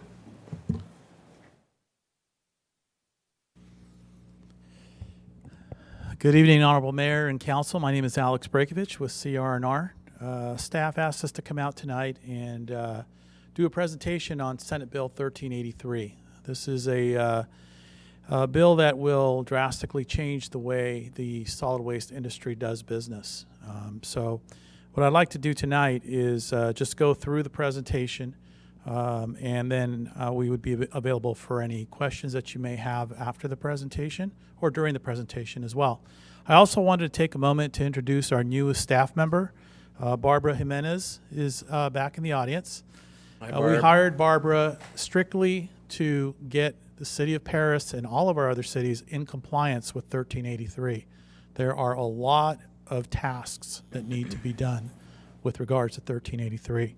And to that point, I would like to pass out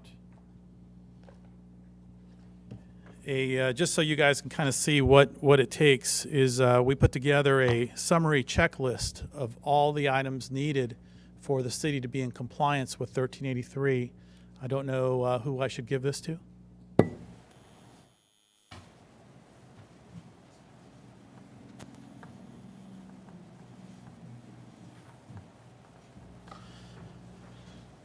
I won't go into each and every one of those, but it'll give you an idea of the detail that this piece of legislation and the regulations associated to it have put on all of the jurisdictions in the state of California. So with that, I would like to start the presentation and go through what 1383 is all about.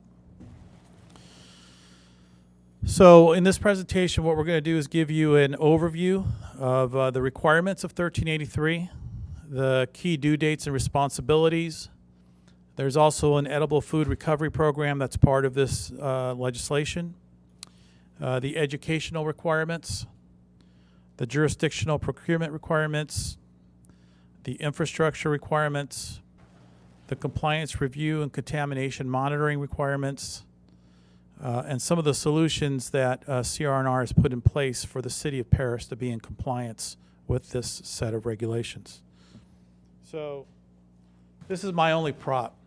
I always do this.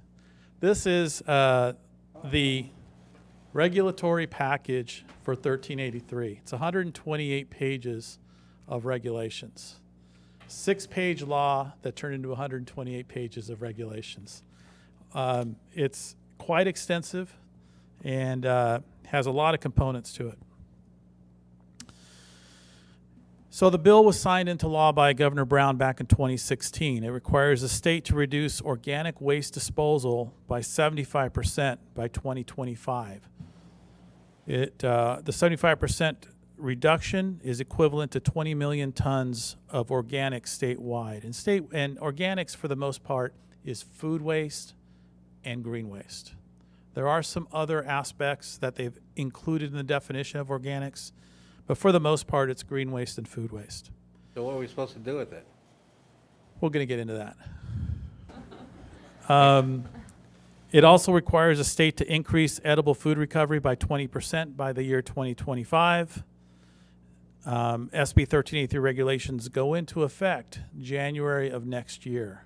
So it's coming up quick. The regulatory package has been out for the better part of 2 years. And now that those regulations are complete and it goes into effect in January. So some of the jurisdictional requirements, one of the things that you guys are already doing is it provides for separate organic waste collection service to all residents and businesses. You might recall a couple of years ago, the City of Paris signed up for our anaerobic digester project. We invested that knowing that this legislation was coming. There are many cities here in Southern California that do not have a local processor for their organics. And quite honestly, we have no idea how they're going to meet these requirements without that. But the City of Paris is on board with both residential and commercial in regards to collection. You also need to establish an edible food recovery program that requires recovers edible food from the waste stream. Conduct extensive outreach and education to everybody involved. Capacity planning. This is something that Cal Recycle, the state agency that manages this, is very much concerned about because, quite honestly, there aren't enough locations in the state of California for all this organics to go to. We're one of the few out here that have a facility. Procurement. The city is going to be required to procure back both compost and mulch to a certain degree. And implementing extensive new record-keeping requirements. That's going to be part of Barbara's set of responsibilities, is all the reporting that's going to need to be done for 1383. Some of the key due dates, as I mentioned, January 1, 2022 is when this kicks off. Providing organic collection service to all residents and businesses, establishing the edible food recovery program, conducting education, procurement, capacity planning, and adopting an ordinance with enforcement mechanism. That's a big deal. The state is requiring all cities to implement an ordinance that has enforcement mechanisms related to 1383. I know Eric is working on an ordinance here for the city of Paris, and that should be ready to go before the end of the year. In January 2022 through 24, compliance and route reviews and inspections. This is another aspect of this regulatory package. This is going to require that we hire staff to go out and literally lift lids of containers and audit containers on the curbside. So we are going to hire individuals to go out and hit a predetermined number of residents and businesses to meet the state requirements so that we can report back to the state in terms of how much contamination is in the containers, how clean they are, and how not clean they are. We want to identify businesses in violation of 1383. One of the big aspects of this is businesses are going to be required to not only recycle, but to also recycle their organics. And I'll get into that a little bit more as to what we've already done in that regard. And this is a big issue that I wanted to point out. Jurisdictions must take action against non-compliant entities with NOVs and penalties. Cal Recycle has made it clear to us on a number of occasions that this particular law is requiring the cities to make sure that they're in compliance. In a number of other laws and regulations that have passed over the years, it's really been the haulers have done all the work. And on this particular case, we've been told on a number of occasions that Cal Recycle is going to hold the cities accountable to making sure that they meet the SB 1383 regulations. So the edible food recovery part of it, they want that increased by 20%. Barbara is spending a lot of time on this, but some of the aspects of the edible food recovery is that we need to identify existing food recovery capacity expand that capacity if needed, ensure the commercial edible food recovery generators have access to food services, identify commercial food generators, and monitor the commercial food generators for compliance. This is a city-driven issue. We obviously can help provide some of the data that you will need, but in terms of carrying this program out, the state is making sure that the cities are carrying this out. And so what we're doing is acting as consultants to make sure that you're following whatever the regulatory language is with regards to edible food recovery. Alex, what exactly does that mean, edible food recovery? So what the state is asking is to reduce the amount of edible food going into the landfill, okay? So diverting that food, working with local food banks. So would this be from like the grocery stores that throw Yeah. away? Okay, Yeah, not yeah. from individual residents? No, that no, throw no, your no, leftovers no. away? This is more from the business From the side. business, okay. side. Great question. Thank you for clearing that up. Yeah, it was, yeah. Thank God that's not the way we're going. Okay. On the educational front, we will need to educate all generators annually on commercial food generators and self-haulers about relevant requirements.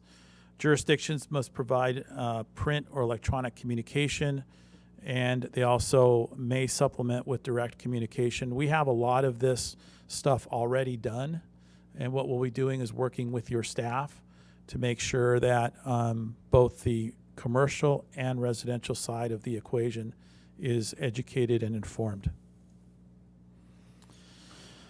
There's also a component called procurement within this set of regulations, and every city right now in the state of California is required to meet a procurement target, and that is 0.08 tons of organic waste per resident per year. So in Paris, your population is 77,290 times 0.08. The state is expecting the city to procure back 6,183 tons of organic material every year. Now, what we are going to be able to offset that with is some of the trucks, because the trucks run on renewable natural gas. So some of this will be offset by the renewable natural gas. But this is an issue that we are still debating with CalRecycle, because we feel that it's really not a number that most cities are going to be able to meet. And if you think about that 6,000 tons a year, that's a lot of material. You know, there's only so much material you can put on parks and medians and those kind of things.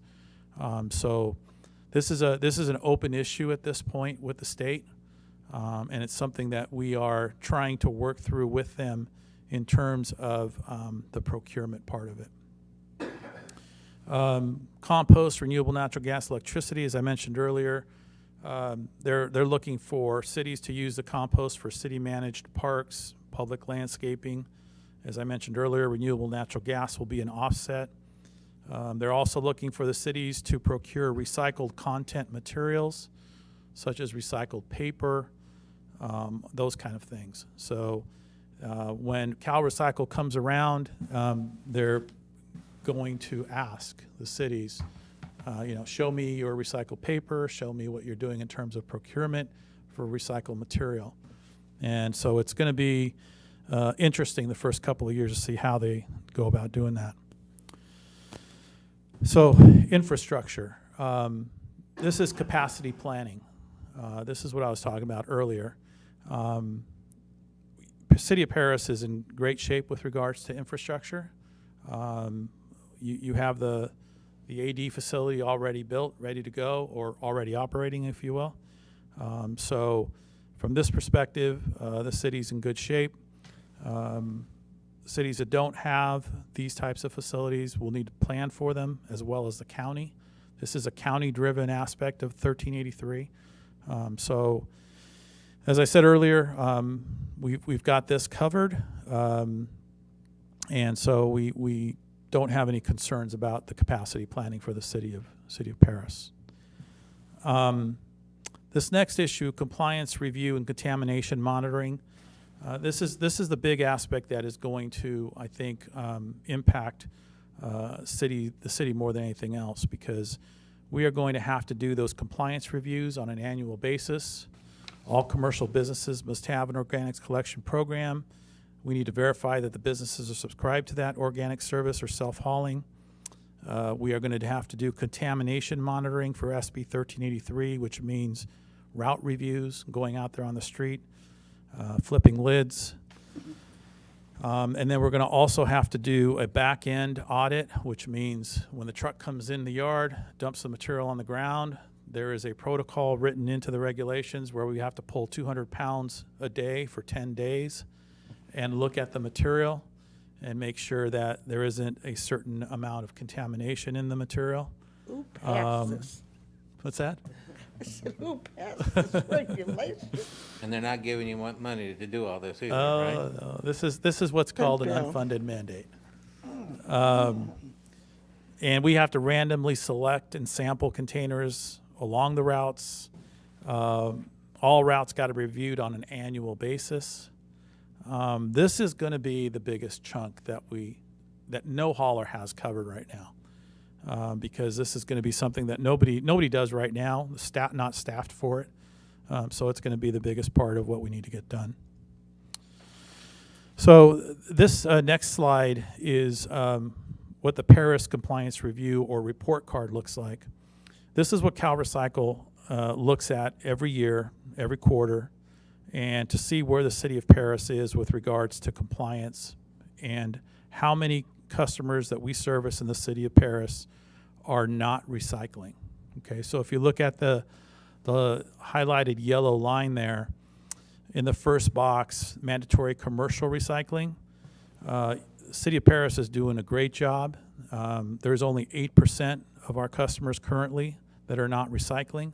And this is really a reflection of, we hired staff a couple of years ago and started going to all the businesses, visiting the businesses one by one and talking to our customers and getting them signed up for recycling and getting them signed up for organics recycling.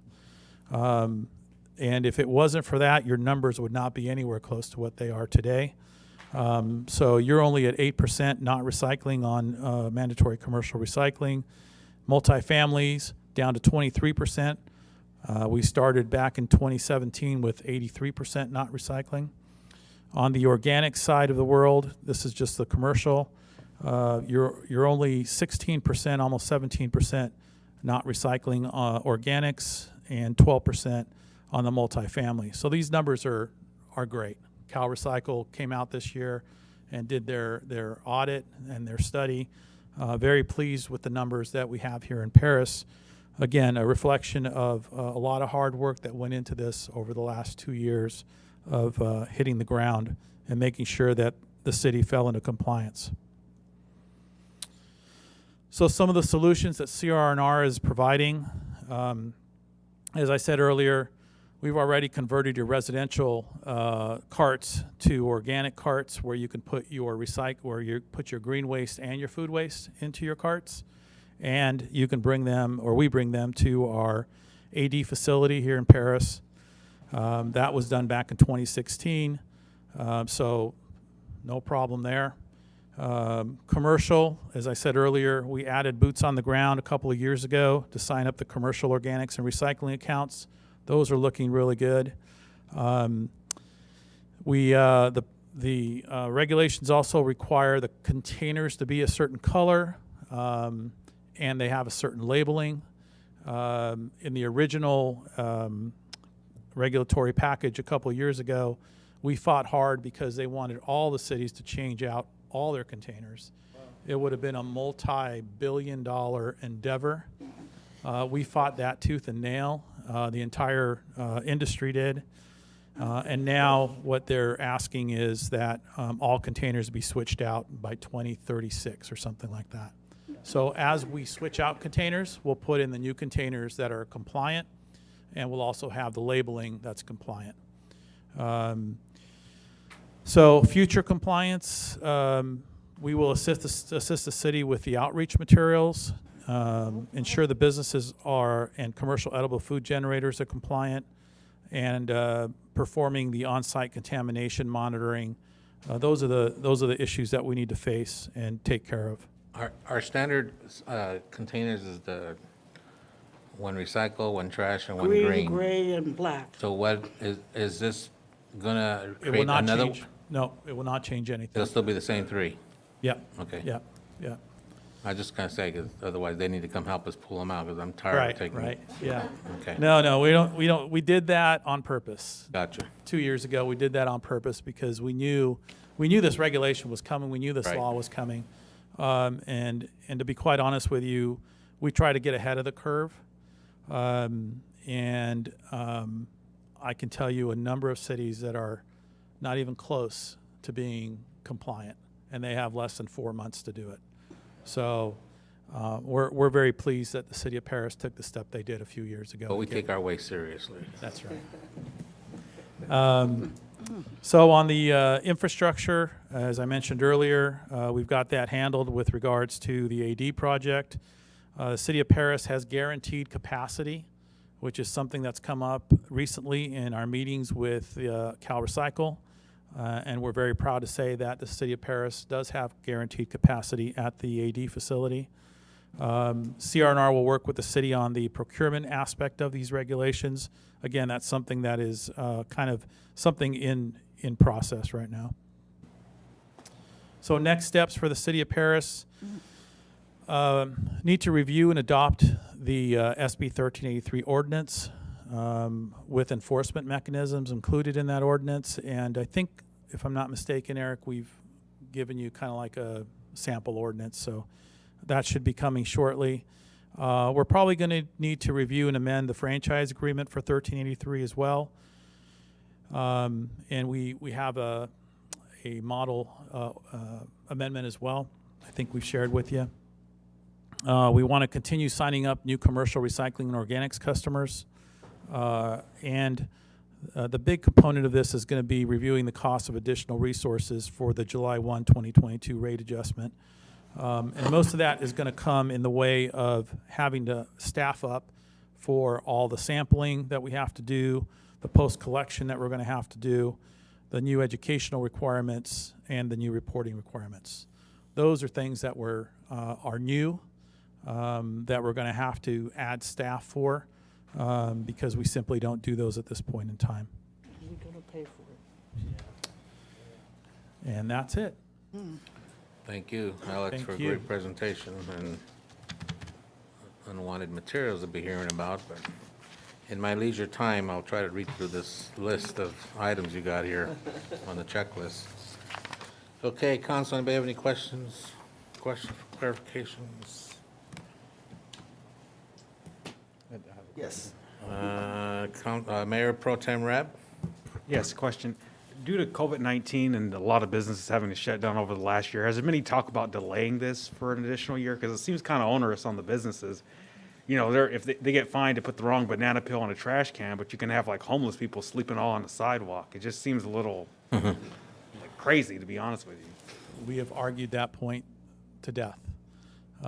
We have asked Cal Recycle to delay the implementation of 1383, and we've been pushed. And I say this, CR&R, the entire industry, has pushed on trying to get the entire regulatory package pushed back. They have not allowed us to do that. There is a Senate bill. It's called Senate Bill 619, introduced by Senator Laird. I just got a update on that yesterday from our Sacramento folks. And what that would do, it would delay the penalties on the cities for 1 year, as long as the city is showing a good faith effort that they are moving forward with implementing the regulations. And that's as much as they would give us at this point in time. But we agree 100%. We would love to be able to push this back a year or two, given the circumstances that we're all under. But we have not been greeted with any kind of, yeah, sure, we'll do that. we're hoping that 619, by the time it gets hopefully signed by the governor, will have some additional language with regards to that. But that's pretty much all that's on the horizon right now.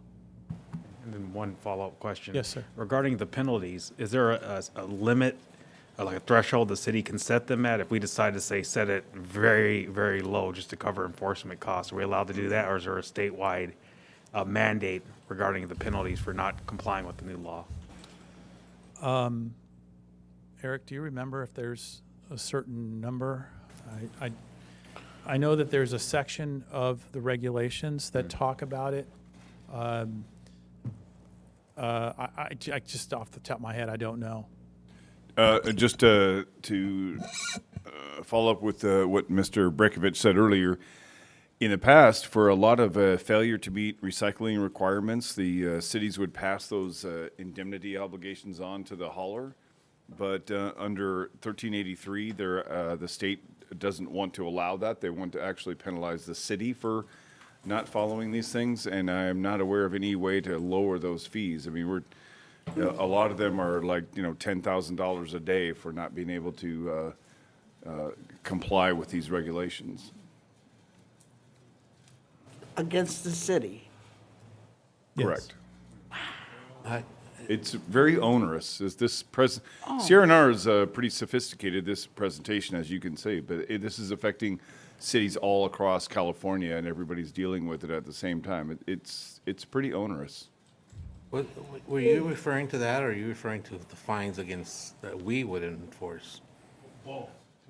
We're going to be fine. So the ones that we're going to be enforcing, that I wanted to clarify, is that the state? These are fines that the state would enforce against the city for not being in compliance. Right, And but as he far- mentioned, Alex mentioned that the city is going to be responsible for enforcing Against the against the businesses. businesses and residents, and I think that's part of Mayor Pro Tem's question.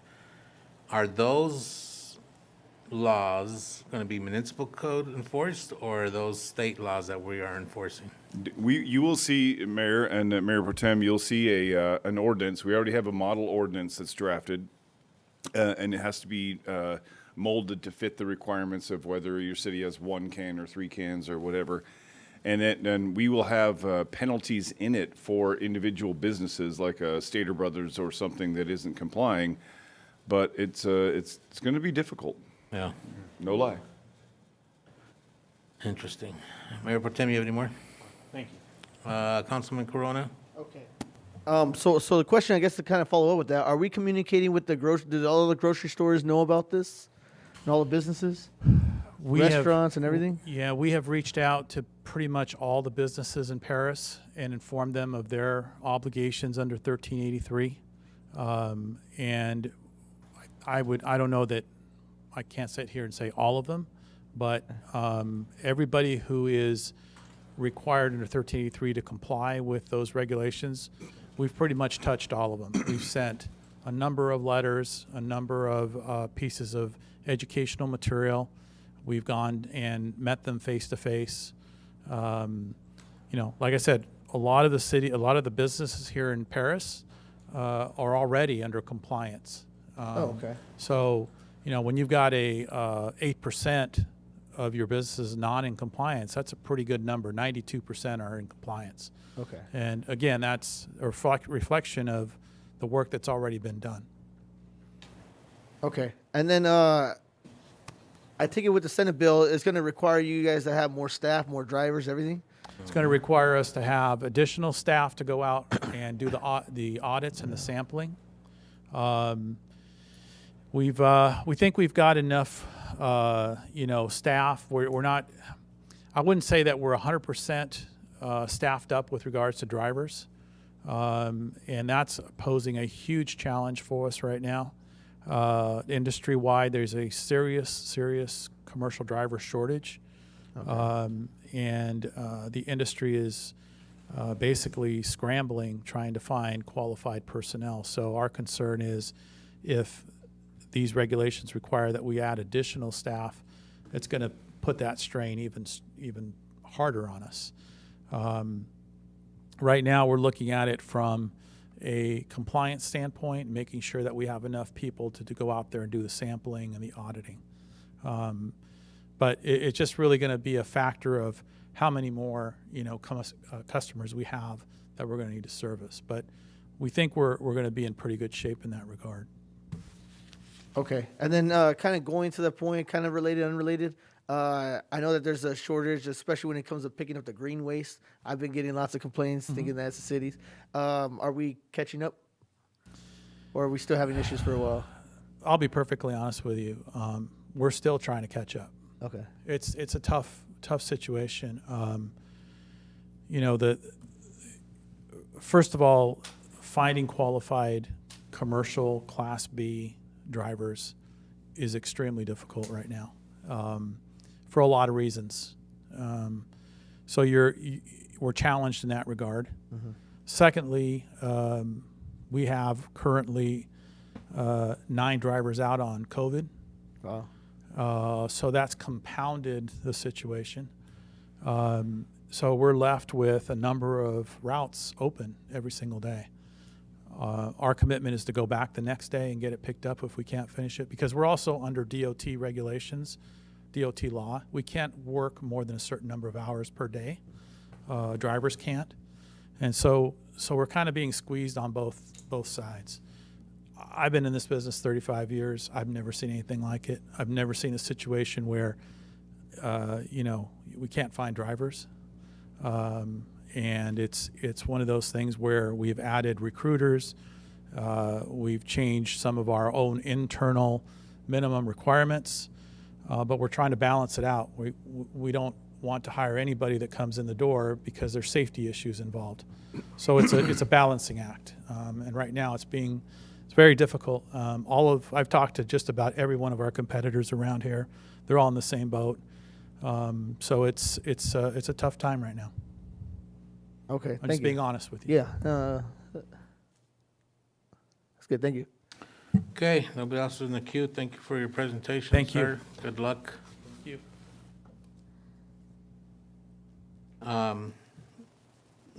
Do we have any public comment any person that want to make comments on this, Madam Clerk? No, sir. Okay. Okay, this is a receive and file, and there's no action on this at this time. We're going to move on to item 13, which is our council communications. Councilman Corona? Okay, thank you, Mayor. I just want to talk about how school has begun, which is fantastic. The kids are going back to school.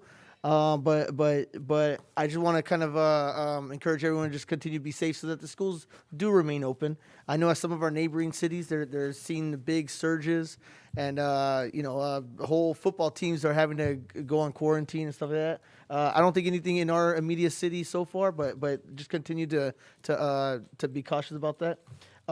I do also want to bring the concern that I've kind of heard a few times, especially when school kind of started. It's gotten a little bit better, but still kind of continues.